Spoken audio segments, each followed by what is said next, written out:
You're watching the Ari'ze Women Network.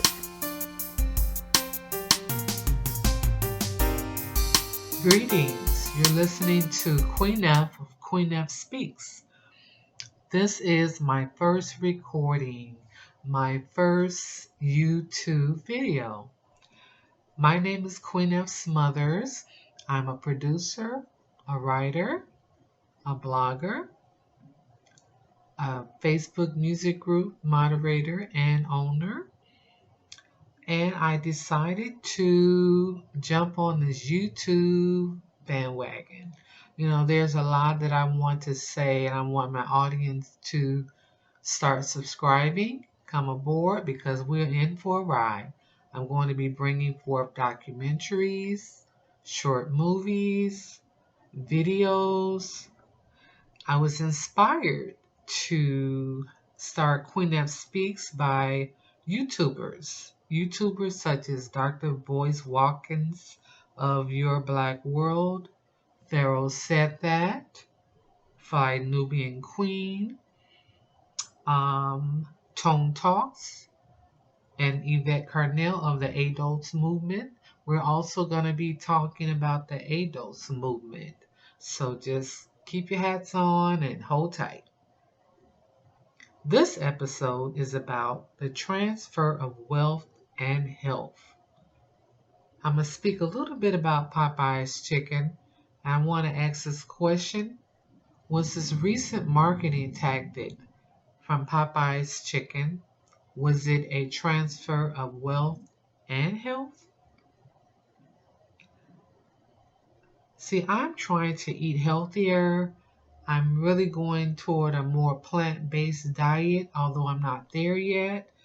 But I'm embarking on eating less meat, which is going to be a good move because as Black people, we have been bombarded with many of our relatives who suffer from high blood pressure, diabetes. I myself suffer from, I won't claim it, but I've been diagnosed as having high blood pressure.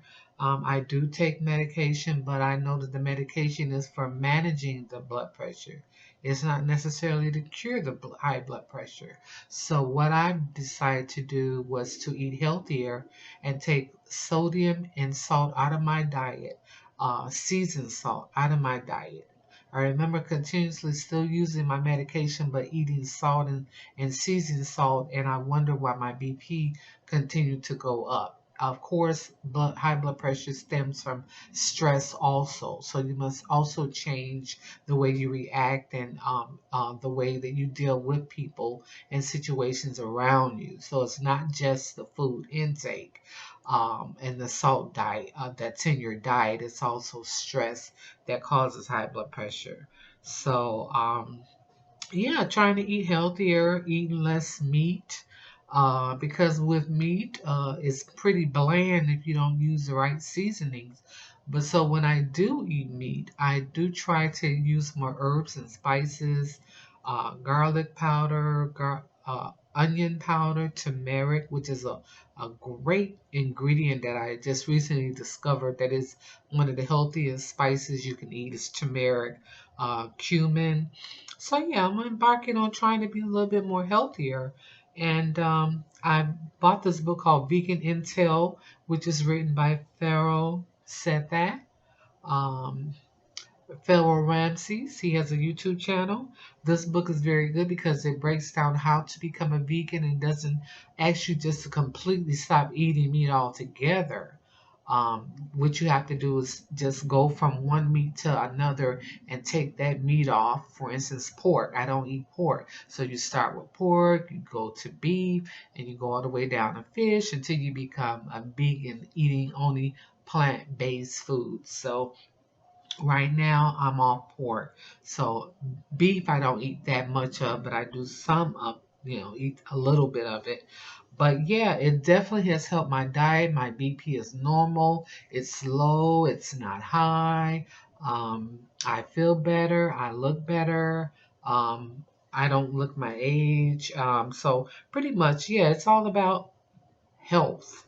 So Popeyes Chicken recently launched their chicken sandwich. Actually, they launched it a couple of months ago. I think sometime in June, if I'm correct, I read somewhere. Apparently, they didn't get the results that they sought for. So they took their marketing to Black Twitter.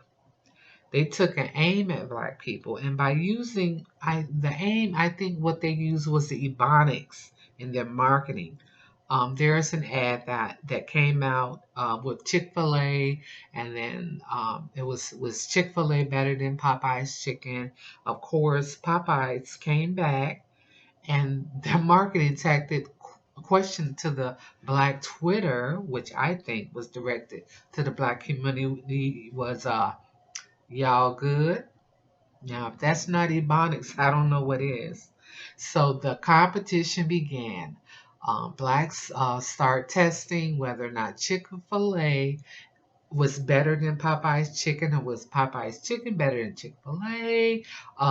People start forming lines. They had videotapes and pictures of lines going around the building of Popeye's chicken. And Black folks came out in droves. They lined up. They were waiting on a chicken sandwich. Saw some videos with some individuals are fighting. This Black man jumped through the window, drive-through window of a Popeyes chicken and attacked the cashier, and it was just horrible.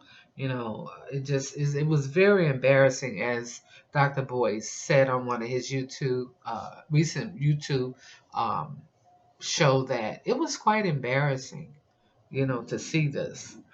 So let's dig a little deeper. This is more than about chicken. Although chicken, is not the healthiest of foods to eat. I eat chicken, so I'm not going against anyone who eats chicken. Do what you want to do, but today, for me, it's about educating. It's about becoming healthier. It's about eating healthier, feeling healthier, getting healthier levels, test results, and all of that. So, like I say, I'm not against eating chicken because I eat chicken, but what I'm learning is that they're pumping chicken with steroids. I even bought an order of chicken wings, and I noticed that they were extremely huge. They were extremely huge, and I didn't want to eat them because I saw the videos of how they pumped the chicken up with steroids, and it horrified me. And I'm like, oh, I'm going to leave chicken alone. But lo and behold, I didn't cook one day. I was hungry. There's an Asian restaurant not far from me. So, of course, what did I do? I ordered me an order of wings. But when I got them, like I said, they were huge, bigger than normal. And I wasn't going to eat them, but I was hungry, so I ate them anyway. Well, the next day I had pimples under my chin, and they were huge, and they weren't that huge, but they were very visible. And I was like, oh, I've got to stop this. I'm going to stop eating this steroid pumped up chicken. So it's all about being healthier. The healthiest of foods is plant-based, because I notice that I do feel better when I eat more of a plant-based diet. And I'm not totally just a lettuce eater, but when I do, for instance, some breakfast, I take meat out of my diet altogether, and I'll just eat maybe an omelet, mushroom omelet, and some hash browns, and I feel lighter. I feel better. So this is not a bash against those of us that eat chicken, like I said. So, um, with the Popeyes chicken, was there a transfer of health as well as wealth? Was there a transfer of wealth and health taking place? Is that what's going on? It's more than about chicken. Um, this person, she saved millions of dollars in advertising. It was a very thought out scheme. I don't know, if it was totally targeted toward Black people, but to me, with the ebonics that was used in the marketing device of y'all good, and using the ebonics that Black people use, it seemed like that it was targeted toward Black Twitter. And they saved millions of dollars in free advertising on social media, Black Twitter, Facebook.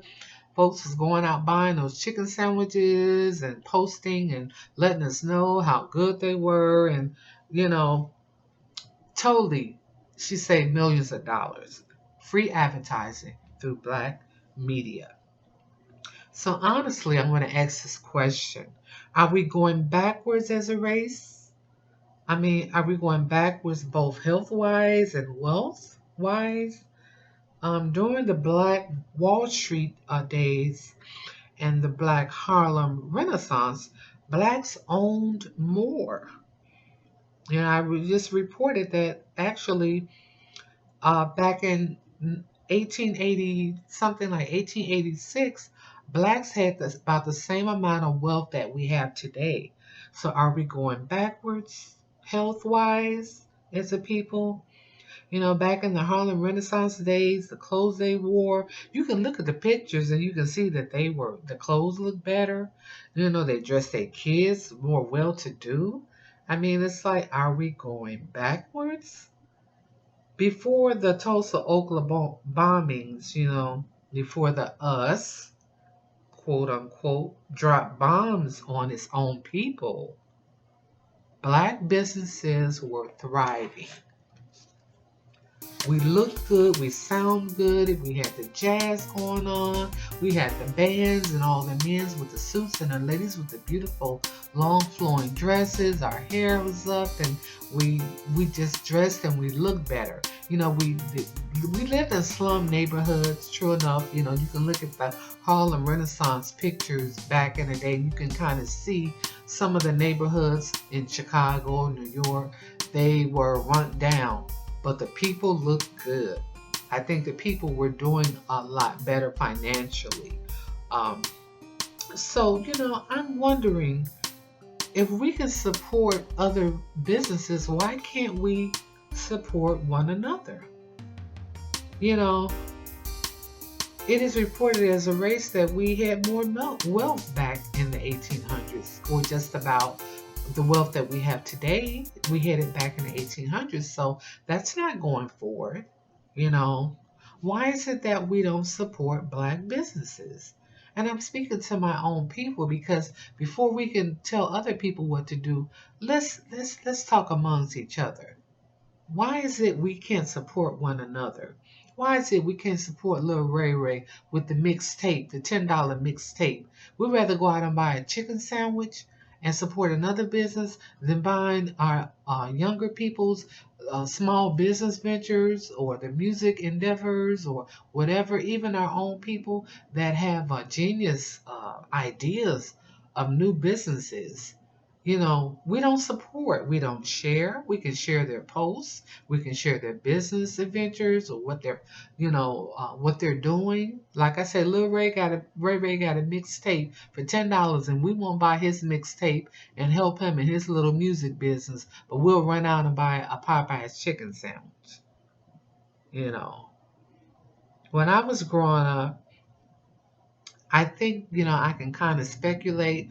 Back when I was growing up, all I saw around me was other businesses owned by other people, not my own people. I saw Arab business, Asians, white-owned businesses. The grocery stores were Italian. The nail and hair beauty salon stores were Asian. The grocery stores like Jules, A&P, Goldblatt, Woolworth, they were not black-owned. The only place that I saw a mixture of races was the flea market. 43rd and Ashland, well, going a little bit further down, there was a big, huge flea market in Chicago. My mom, we were kids, she would take us there, and it was the only place that I saw a mixture of races. Wow, I miss those days. But why was that? Is there a transfer of health and wealth going on in the black community that is not coming from the black community, and it's not going to the black community? Is there a transfer of wealth and health? Tune in to me coming soon. I'm going to do a part 2 on this. This is my very first video, but yeah, let's get into it. Leave your comments. Subscribe to my channel, Ari'ze Women Network, QNef Speaks, and I'm going to be adding other bloggers that are going to come on and do some vlogs and do some interviews and documentaries. Like I say, we're going to really do it up here. So this is just the beginning. So tune in to Ari'ze Women Network, QNef Speaks. Thank you, and be blessed.